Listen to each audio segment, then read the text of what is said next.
सुनिए कहानी evolution painting.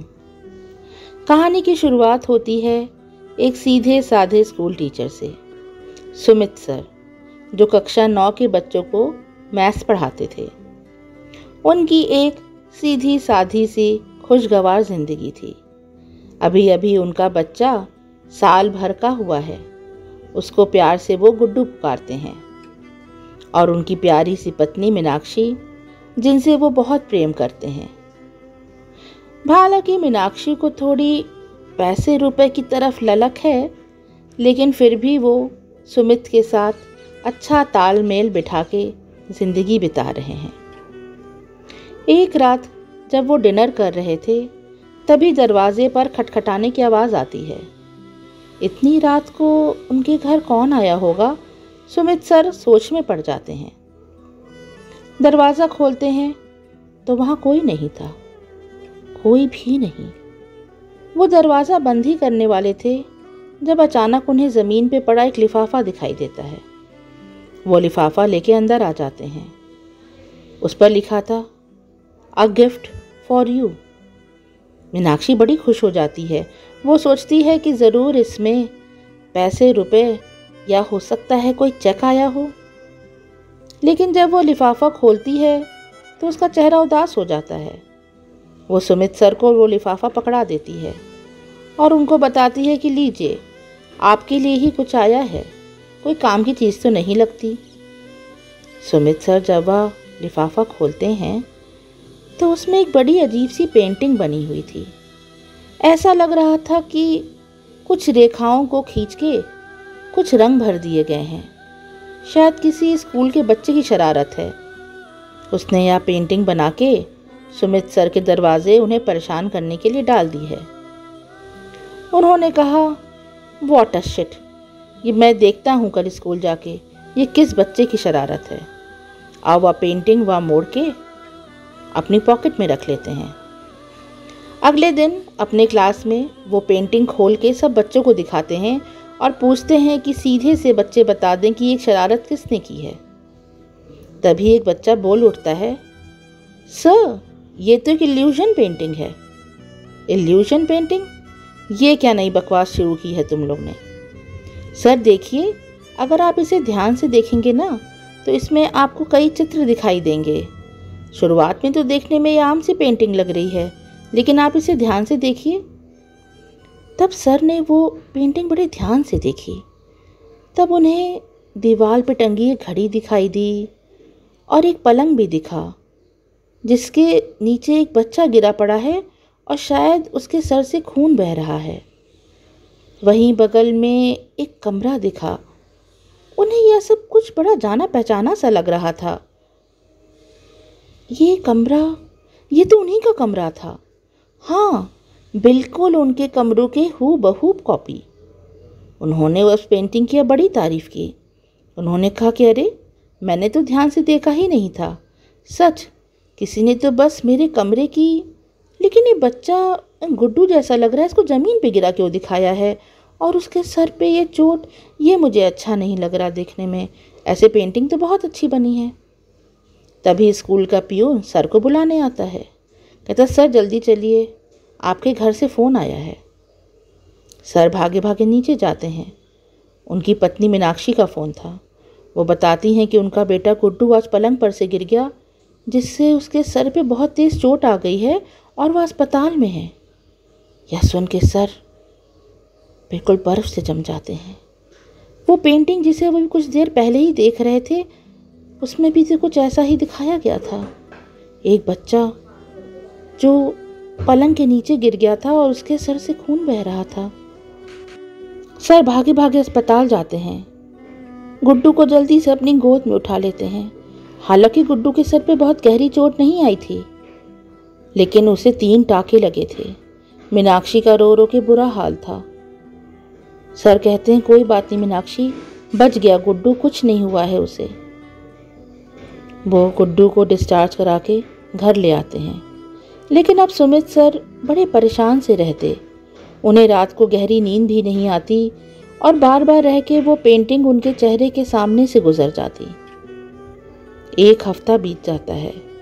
Sir अब स्कूल के रूटीन में उस पेंटिंग वाली बात को थोड़ा भूलने लगते हैं, पर उनके मन में अब वो पहले सी शांति नहीं थी। वो रात को ठीक से सो नहीं पाते थे और उनकी पत्नी मीनाक्षी बताती थी कि वो रात में ना जाने क्या क्या बड़बड़ाते रहते हैं, ना जाने क्या क्या। तभी रात में फिर से डोरबेल बजती है। सुमित सर घबरा जाते हैं। ये ठीक वही वक्त था जहाँ 1 हफ्ते पहले डोरबेल बजकर वो लिफाफा उनके घर पे आया था। वो डर के दरवाज़ा खोलते हैं। वहाँ कोई नहीं था, सिर्फ ज़मीन पर एक लिफाफा रखा था। लिफाफा उठाते समय उनके हाथ कांपने लगते हैं, उनका शरीर बर्फ सा ठंडा हो जाता है और उन्हें लगता है कि उनकी ज़बान लड़खड़ाने लगी। वो ठीक से बोल नहीं पा रहे हैं। वो दरवाज़ा बंद करते हैं और धीरे से वह लिफाफा खोलते हैं। उन्होंने सोच लिया था कि इस बार इस तस्वीर वाली बात को वो मीनाक्षी को नहीं बताएंगे, खामखा वो भी परेशान हो जाएगी। इस बार वो तस्वीर में देखते हैं कि एक काला नाग खड़ा है और उनका बेटा सुमित पलंग पर बैठा है। नाग उसे डसने वाली पोजीशन पर है। यह देखते ही उनके पसीने छूट जाते हैं। अब वो उस इल्यूजन पेंटिंग को और ध्यान से देखना शुरू करते हैं तो उसमें कई माइन्यूट डिटेल्स उभर के बाहर आती हैं। जैसे घड़ी में उस समय 1:15 हो रहा है, बाहर धूप खिली है और दरवाजे खिड़कियां बंद हैं। सुमित सर सोच लेते हैं कि किसी भी तरह उन्हें अपने बच्चे को बचाना है, चाहे इसके लिए कुछ भी हो जाए।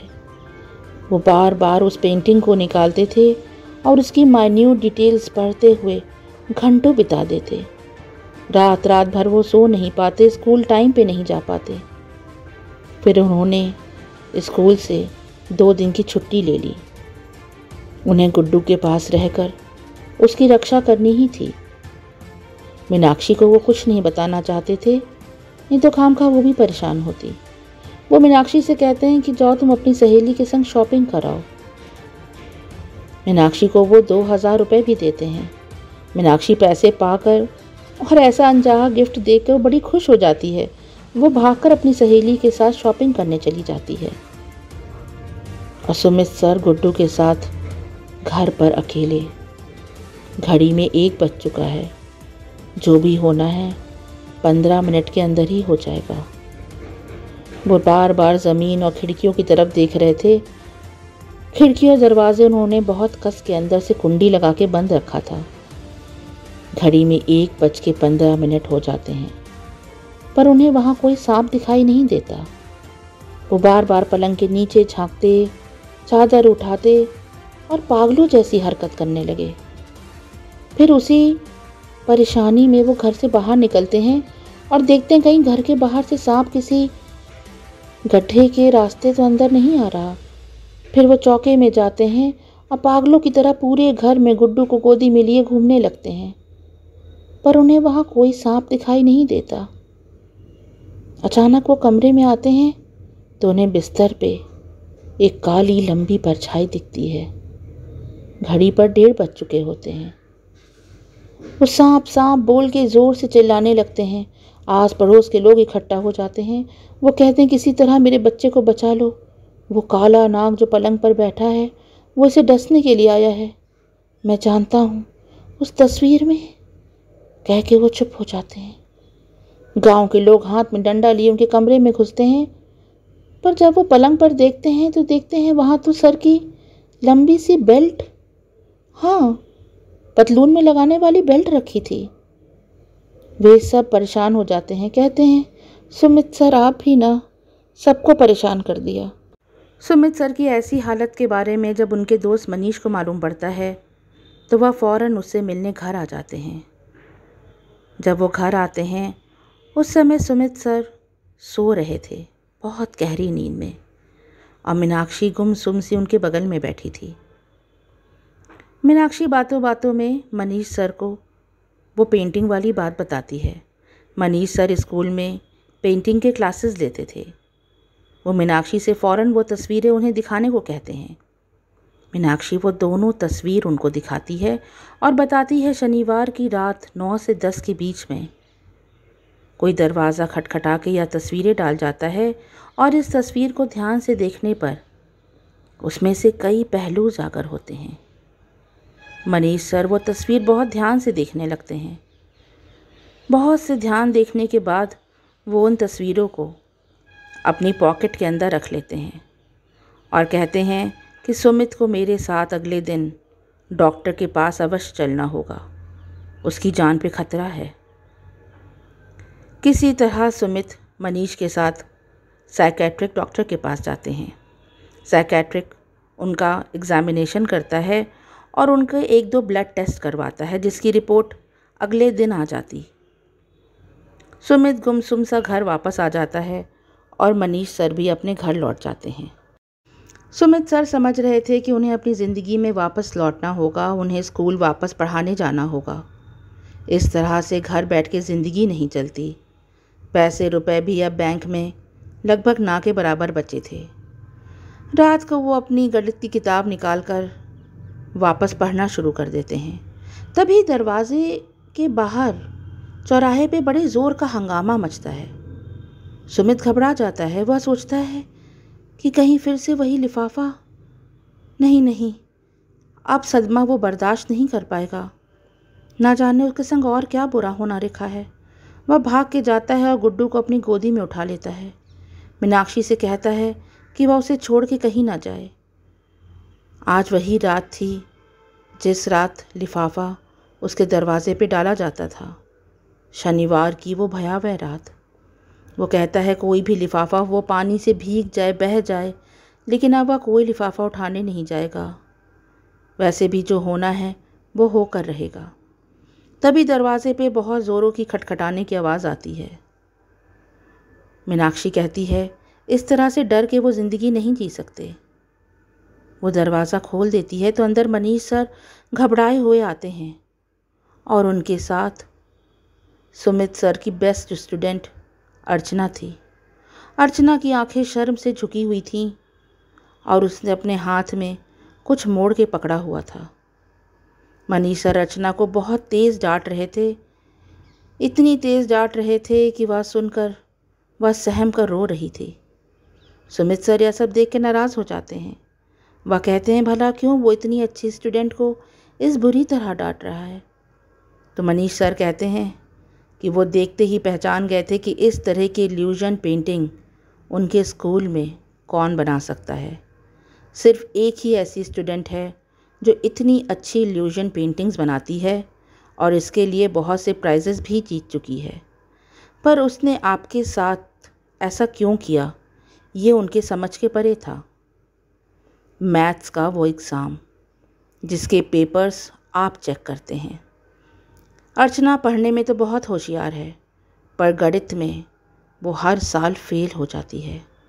अगर इस साल उसके नंबर अच्छे नहीं आएंगे तो वो 10th में बोर्ड देने के लिए एलिजिबल नहीं रहेगी। स्कूल में आपसे अच्छा गणित कोई नहीं पढ़ाता और आपसे जैसी स्ट्रिक्ट मार्किंग भी कोई नहीं करता।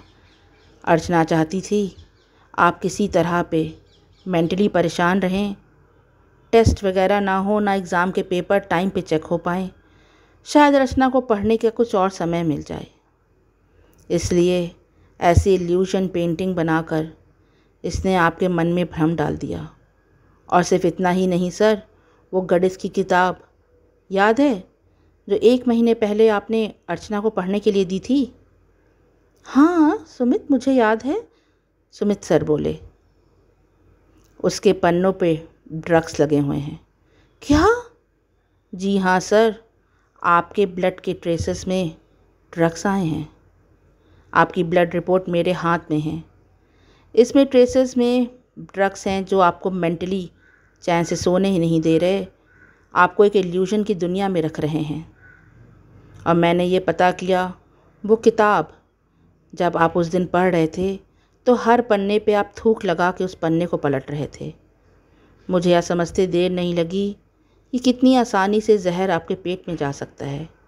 जिस तरह से अचानक आप हाइपर हो रहे थे, पागलों की तरह चिल्ला रहे थे, एक बेल्ट को सांप समझ के पागल हुए जा रहे थे। ये सब आम आदमी नहीं कर सकता। इल्यूजन पेंटिंग ऐसे ही इतना गहरा असर नहीं दिखा सकती। अर्चना की माँ एक केमिस्ट स्टोर में काम करती हैं। शायद इसके लिए कोई ड्रग्स उनसे वहाँ से निकलवाना बहुत बड़ी बात नहीं रही होगी, या उसने शायद ये काम खुद ही किया हो। क्यों अर्चना, बताओगी हमें? Sorry sir. नहीं नहीं, सॉरी की कोई बात नहीं है। You have got a brilliant mind. Please हमें भी कुछ बताओ, बाकी तो पुलिस थाने जाके सब कुछ बताओगी। नहीं सर, सॉरी। पुलिस स्टेशन मत ले चलिएगा। मेरे मम्मी पापा वो मर जाएंगे। मुझसे बहुत बड़ी गलती हो गई। गलती नहीं हुई अर्चना, तुमसे जुर्म हुआ है। तुम्हें पता है सुमित सर सुसाइड तक कर सकते थे। हाँ सर, मम्मी असल में तो कोई ड्रग्स लेती है मेरी मम्मी। वो चुपचाप से छुपकर अपने पर्स में रखती हैं। मुझे ये बात पता थी। मैंने उसका पाउडर बनाया, उसको पानी में घोल के किताब के पन्नों पे लगाया था। लेकिन मैं सुमित सर को मारना नहीं चाहती थी। मैं सिर्फ ये चाहती थी हाफ ईयरली एग्ज़ाम्स थोड़े लेट हो जाएं, जिससे मुझे पढ़ने का टाइम मिल जाए। सर अगर स्कूल नहीं आएंगे तो टेस्ट के ख़राब नंबर से मुझे मार नहीं पड़ेगी।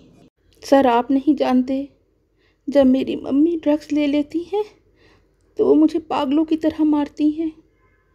फिर अर्चना ने अपनी टी शर्ट की बाँह ऊपर की तो उसके हाथ पर चोट के बहुत गहरे निशान थे। वो चोट के निशान देख के मीनाक्षी का दिल पसीज गया। उसने अर्चना को अपने कलेजे से लगा लिया। उसने कहा, जुर्म अर्चना ने नहीं किया, उसकी माँ ने किया है। अर्चना से जब पूछा गया तो उसने बताया कि उसके पापा दूसरे शहर में नौकरी करते हैं। सुमित सर और मनीष सर ने अर्चना की माँ के खिलाफ पुलिस कंप्लेन की और वह एक ड्रग एडिक्ट निकली। वह चुपके से ड्रग्स लिया करती थी और रात में उनका पागलपन इस कदर बढ़ जाता था कि वह अर्चना को जानवरों की तरह पीट देती थी। अर्चना इतनी दहशत में आ गई थी कि उनसे बचने के लिए वह किसी भी हद तक जा सकती थी। शायद आगे चल के वह किसी का खून भी कर बैठती। अर्चना को उसके पापा के पास रहने के लिए भेजा जाता है और वह उनकी देख रेख में बहुत जल्दी मेंटली स्टेबलाइज हो जाती है और उसकी मम्मी को रीहैब सेंटर भेजा जाता है। आशा है वो वहाँ से जल्दी ही ठीक होकर आएंगी और अर्चना खुशी खुशी अपने माँ बाप के साथ फिर से खुशहाल ज़िंदगी जी पाएगी। सुमित सर के ब्लड से भी ड्रग्स के ट्रेसेस अब धीमे धीमे ख़त्म हो चुके हैं। अब वो अपने स्कूल जाते हैं, पढ़ाते हैं, बच्चों के संग हंसी मजाक करते हैं और उन्होंने भी अपनी एक आदत बदली है। उन्होंने सोचा है कि वह किसी बच्चे को मैथ्स के सब्जेक्ट में अब फेल करार नहीं करेंगे। जिन बच्चों को भी मैथ्स में नंबर कम आएंगे वो उन्हें घर पे बुला के फ्री में ट्यूशन देंगे, जिससे बच्चों के अंदर से एग्ज़ाम्स का डर निकल सके, ख़ास करके मैथ्स के एग्ज़ाम को लेकर। ये थी मेरी यानी गरिमा की लिखी कहानी इल्यूजन पेंटिंग। कहानी अच्छी लगी हो तो कमेंट सेक्शन में अपनी प्रतिक्रिया दें और ऐसी इंटरेस्टिंग कहानियाँ सुनने के लिए चैनल को सब्सक्राइब करें। Bye for now.